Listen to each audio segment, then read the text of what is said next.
Tu penses qu'un pod Kubernetes, c'est juste un conteneur qui tourne? Détrompe-toi. Ce que tu vas voir, c'est une vraie aventure orchestrée dans l'ombre. Une fois que tu tapes kubectl apply, il y a tout un balai qui se déclenche dans ton cluster. Et tu vas kiffer comprendre ça. Tout commence quand tu envoies ta ressource YAML. Le Kube API Server reçoit la demande. Première étape, il vérifie si tu as les droits grâce au RBAC. Si tout est OK, il stocke l'info dans etccd, la base de données ultra critique de Kubernetes. 2. Ensuite, le scheduler entre en jeu. Mais attends, comment il sait qu'il y a un pod en attente? Le scheduler surveille en permanence l'état des pods via le Kube API Server.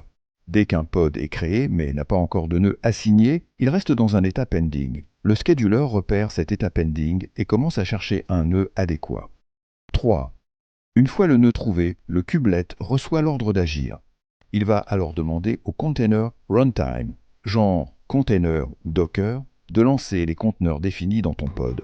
4. Et là, naissance. Ton pod passe en phase pending, puis running. Et selon son rôle, il finira en succeeded ou failed. Pendant toute sa vie, les probes, readiness et liveness surveillent son état comme des anges gardiens.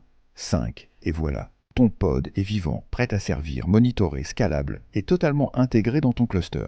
Si tu as appris un truc aujourd'hui, laisse un like, partage cette vidéo à un pote qui veut percer dans le DevOps et abonne-toi pour d'autres secrets bien croustillants sur Kubernetes.